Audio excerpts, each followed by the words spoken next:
নমস্কার বন্ধুরা, তাতাই মা বাবা ব্লগে আপনাদের সকলকে স্বাগত। 16ই মার্চ আমরা এনজেপি স্টেশন থেকে রওনা হয়ে গিয়েছিলাম আসামে কামাখ্যা মন্দিরের উদ্দেশ্যে। আমাদের ট্রেন এনজেপি স্টেশন থেকে ছাড়ার কথা ছিল সন্ধে 6টা 5 মিনিটে, কিন্তু 1.5 ঘন্টা লেট থাকায় ট্রেন ছাড়লো 7:30টায়। আর পরের দিন আমরা গুয়াহাটিতে নামি ভোর 3টের বদলে 5:30টায়। ট্রেন থেকে নেমে আমরা স্টেশনের পিছনে পল্টন বাজারে চলে যাই, কারণ আমাদের হোটেল সেখানেই নেওয়া ছিল। হোটেলে এসে স্নান করে আমরা বেরিয়ে যাই মন্দিরের উদ্দেশ্যে। পল্টন বাজার থেকে মন্দির অবধি যদি আপনারা বড় গাড়ি বুক করে যেতে চান তাহলে গাড়ি নিবে 400 টাকা। আর আমরা ইলেকট্রিক বাসে মন্দিরের নিচ অবধি গিয়েছিলাম পার হেড 20 টাকা করে। বাসটা ছিল এসি বাস, আর চড়েও কিন্তু বেশ আরামদায়ক। আমরা ব্রহ্মপুত্র নদীর পাশ দিয়ে চলছি কামাখ্যা মন্দিরের উদ্দেশ্যে।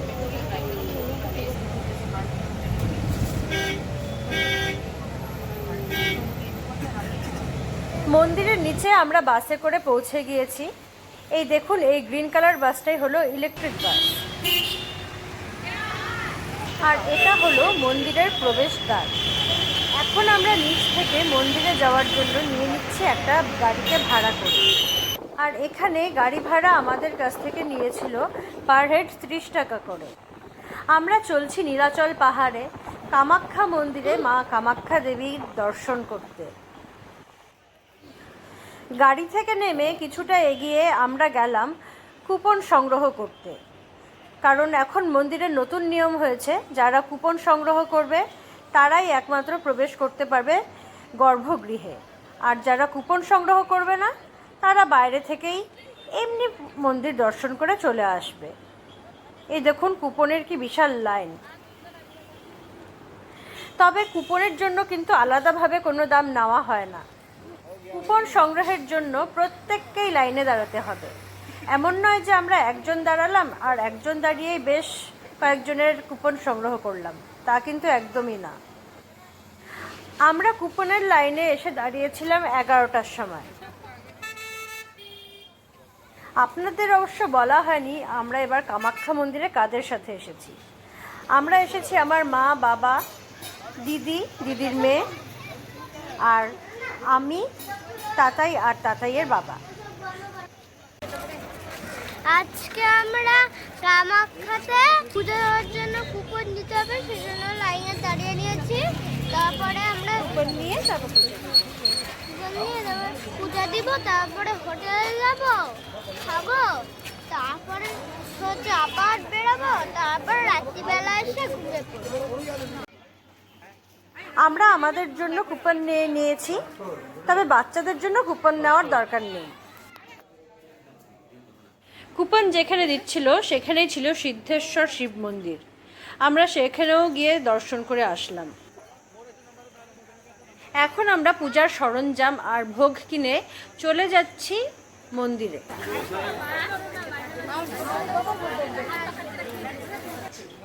আমরা মন্দিরের ভিতরে ঢুকে গিয়েছি। পুজো দেওয়ার লাইন কোনটা সেটা এখন আমরা খুঁজে নেব। লাইনটা আমরা কোথা থেকে শুরু করব সেটা খুঁজতে গিয়ে আমরা হয়রান হয়ে গিয়েছিলাম, কারণ লাইনের শেষ আমরা আর দেখতে পাচ্ছিলাম না। আপনাদের বলে রাখি, কামাখ্যা মন্দিরে কিন্তু আপনারা কখনোই শনি, মঙ্গল আর রবিবারে আসবেন না, কারণ এই 3 দিন মন্দিরে দর্শনার্থীদের প্রচণ্ড ভিড় হয়। আজকে এখানে টোকেন দিয়েছে 10,000, কাজেই বুঝতে পারছেন যে রবিবার কীরকম ভিড়টাই না হতে পারে। এখন বাজে বিকেল 4:30, আর আমরা এখনও পৌঁছতে পারিনি মন্দিরে। লাইনে আমরা এখনও দাঁড়িয়ে আছি। বন্ধুরা, আমার ভিডিওটি আপনাদের ভালো লাগলে অবশ্যই লাইক, শেয়ার এবং কমেন্ট করে দেবেন। আরও নতুন নতুন ভিডিও পাওয়ার জন্য আমার চ্যানেলটিকে সাবস্ক্রাইব করতে কিন্তু ভুলবেন না। সন্ধ্যা 6টার দিকে আমরা পুজো দিয়ে বেরোলাম। যেহেতু সন্ধ্যা হয়ে গিয়েছে তাই আমরা পাশে যত মন্দির আছে সেগুলো আর দর্শন করতে পারলাম না।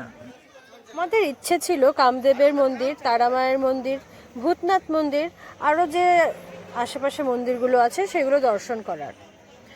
আপনাদের বলে রাখি, কামদেবের মন্দিরে প্রতিদিন সকাল 11টা থেকে বিকেল 4টে অবধি সকলকে অন্নভোগ দেওয়া হয়। তবে অন্নভোগ নেওয়ার জন্য অবশ্যই কুপন সংগ্রহ করতে হবে, আর কুপন 3:30 অবধিই দেওয়া হয়। যাই হোক, আমরা পুজো দেওয়ার পরে বাইরেই ধূপকাঠি আর ঘিয়ের প্রদীপ জ্বালিয়ে দিচ্ছি।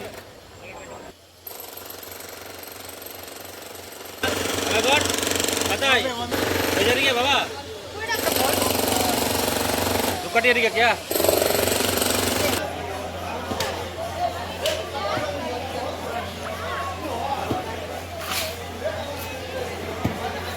প্রদীপ দেবো প্রদীপ।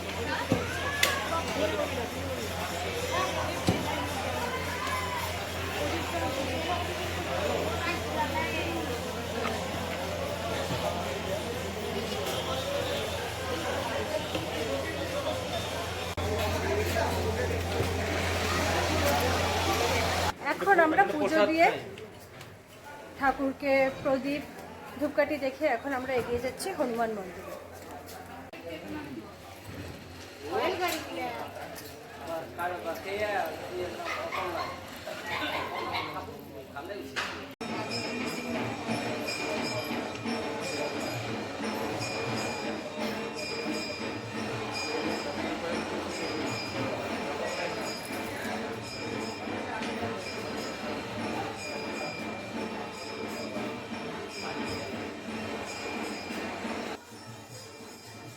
সাতটার উপরেই বেজে গিয়েছে, তাই আমরা এখন মন্দির থেকে বেরিয়ে যাচ্ছি, কারণ আরেকটু রাত হয়ে গেলেই মন্দির থেকে নিচে যাওয়ার গাড়ি বেশি পাওয়া যায় না।